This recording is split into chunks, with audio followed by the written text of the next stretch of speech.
it's the Avidro. Do my trigger shot.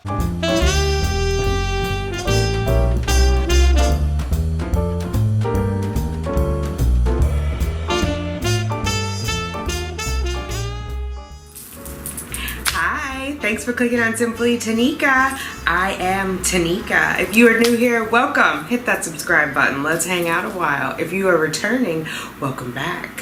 Let's get those babies, ladies. I see the crystal raindrops fall, and the beauty of it all is when the sun comes shining through.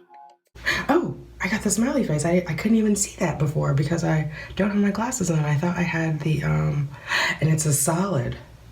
Oh God, okay. We didn't even get the flashing smiley face. Hey fam, I'm running late. I totally forgot. I have acupuncture tonight. Can you guys see me? I don't even know if you can see me. I have acupuncture. I'll talk to you when I get in there. Hey fam, so I just finished with acupuncture with Clara, and I fell asleep during the treatment. Not surprising, I guess, because I was up really early, but felt good. I feel nice and relaxed now. Alright, I'm gonna get dressed and I will talk to you guys in a little bit.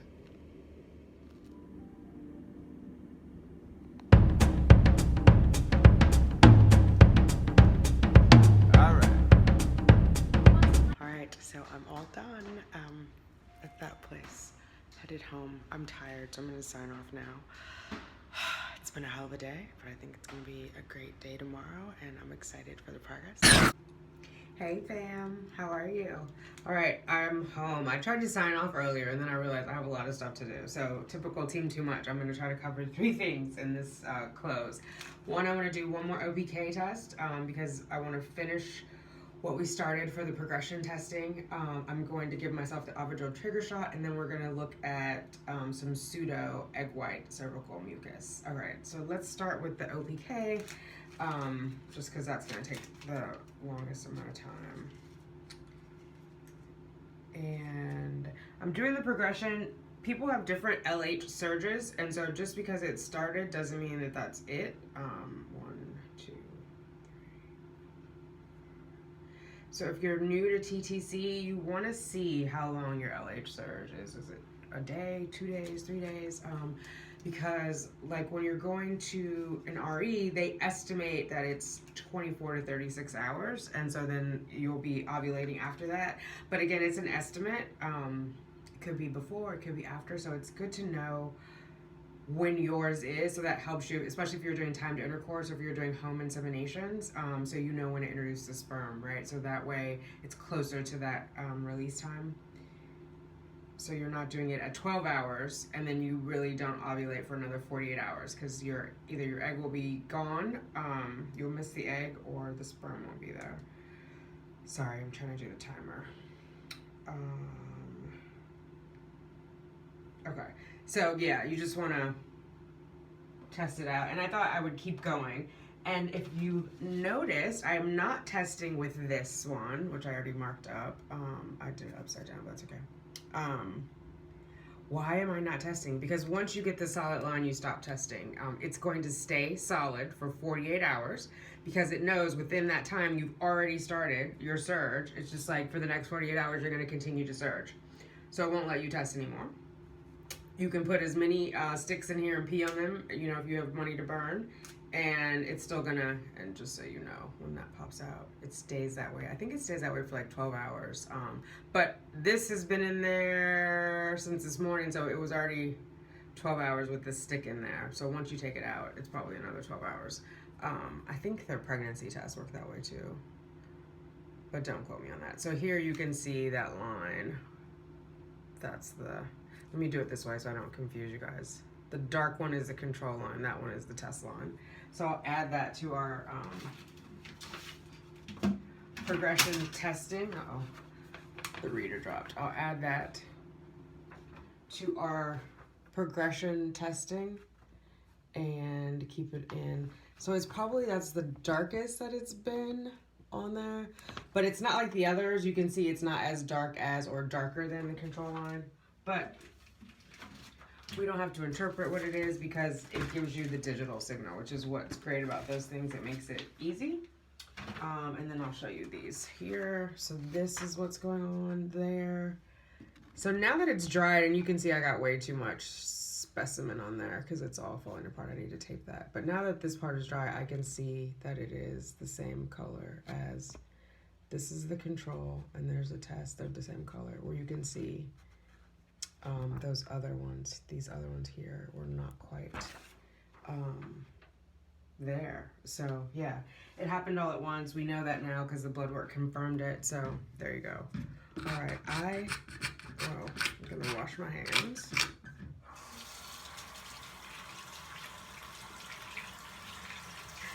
Yikes. So I've washed my hands. I'm going to do my trigger shot now. It's the Avedro. There we go.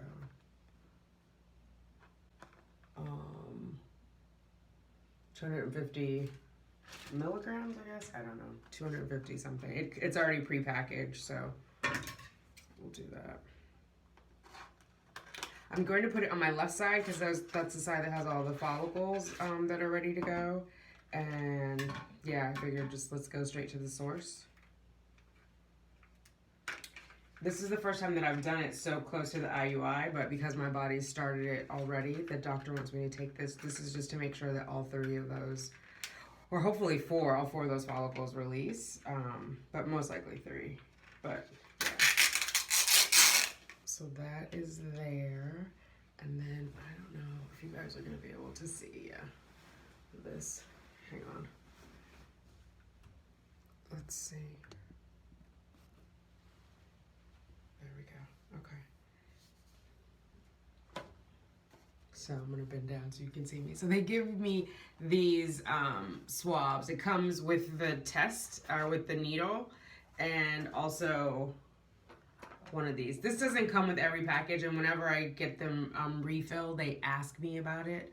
Do I need another one? And I haven't. I think this is like my second one. There's like 3 needles in there. So here are the swabs. I'm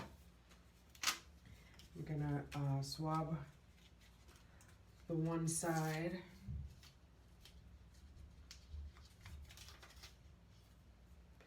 And the rule is like 2 inches to the right or 2 inches to the left. So I'm gonna do, I'm gonna say that's 2 inches here, but we'll do it here.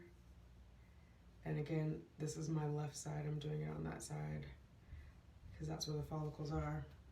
If you're wondering about those scars, or if you're new here and you haven't seen them before, these are from my kidney surgery. I gave my sister a kidney in 2006, and they did laparoscopic surgery, which I can see them in the mirror. 1, 2, 3, and there's one over here, but you can't really see that one. But 3 here, and then that cut that you guys saw when I did the massage is where they took the kidney out. Here they put like gas in there. Okay, that's done. I'm just gonna give myself the shot really fast before I touch the pea stick again.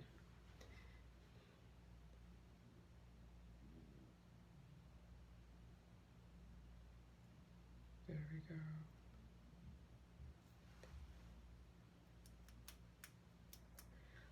So that's to get all the air out. And then in she goes. And then I have to see over my boobs.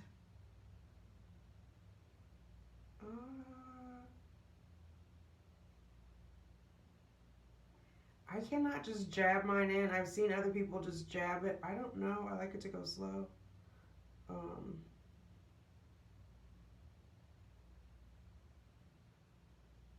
In she goes. You see how that took long to get out? I'm dehydrated. I gotta drink more water. LaShonda sent me a note today too about drinking water. She did. She was the first one, and then like a few more people said it, including the acupuncturist. It's important for the follicles.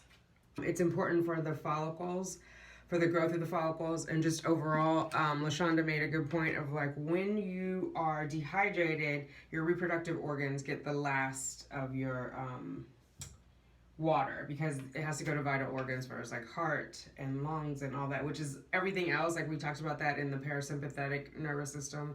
When you're in fight or flight, your body's like, this girl cannot handle a pregnancy right now, so you can't get relaxed. All of your nutrients and whatnot are going to your survival, which makes sense, right? And so you're not able to get into your parasympathetic, which is where you want to be. It helps relax your adrenal glands, and it doesn't get you, that's dark, right?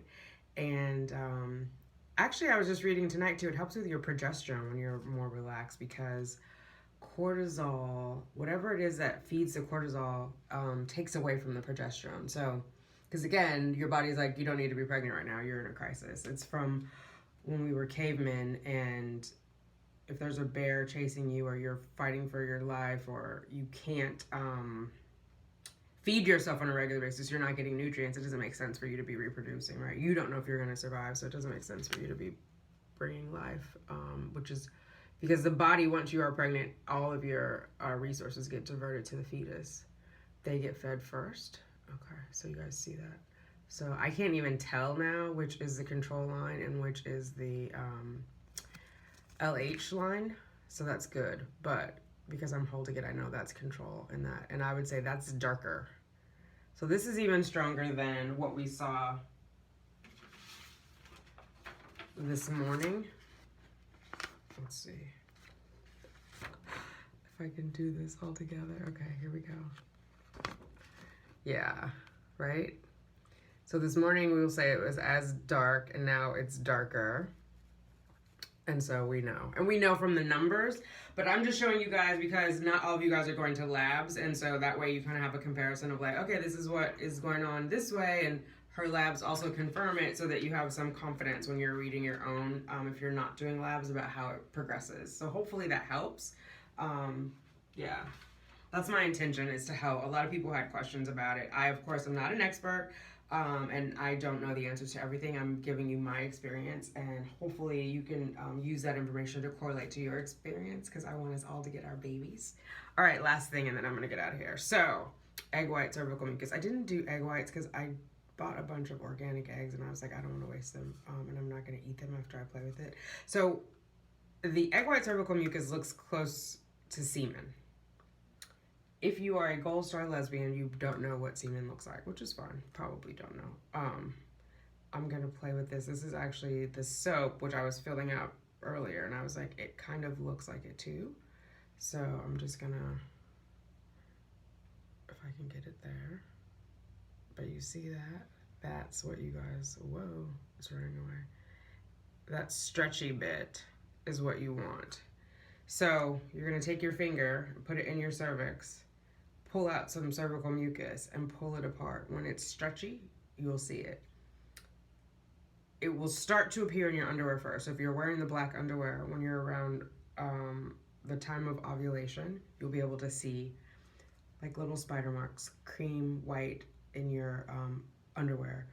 It has to get clearer first. At first it comes out pasty, what they like to call school glue in the books. It's more white, more opaque, where this is more see-through. It looks more like semen.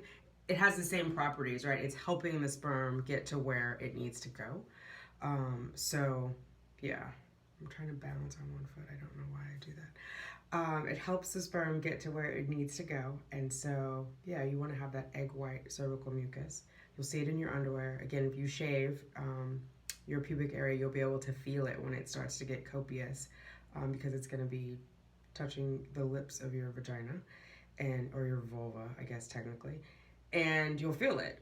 If not, if you don't want to shave, or for whatever reason don't feel it, that's what you're looking for. Is that like it's going to be opaque, and not opaque, sorry, it's going to be translucent. It's going to be clear. It's running that way. This isn't stretching as much as I would like it to. When I clip on it, it does that, but yeah, there we go. That's what you want, that nice stretchy cervical mucus. All right, I will test again in the morning, just so again we close out the progression. It will be my last LH test. I'll do the cheapie. Why am I doing the cheapie? That's right, because the digital one is locked for the next 48 hours. And I'll give you guys a story after. Even though the digital one says you're ovulating, what it really says is you're about to ovulate. It doesn't confirm that you're ovulating. So when we're on the other side, we're going to test that I actually ovulated. Again, we know that I will because I have the shot, but everyone at home is not taking the shot. But let's just test it out. I know this. I learned it the hard way. I did not ovulate once, even though that digital thing said I was, because I was traveling. And so the only reason I knew is because I was charting my temperature and I never had the rise. Then I went into the doctor's office and had them take a blood test, and they could tell from my progesterone was like a 0.4, which is way too low to have ovulated. All right, ladies, I'm going to bed. Good night. Bye. Baby dust to you all. I see the crystal raindrops fall, and the beauty of it all is when the sun comes shining through to make those rainbows in my mind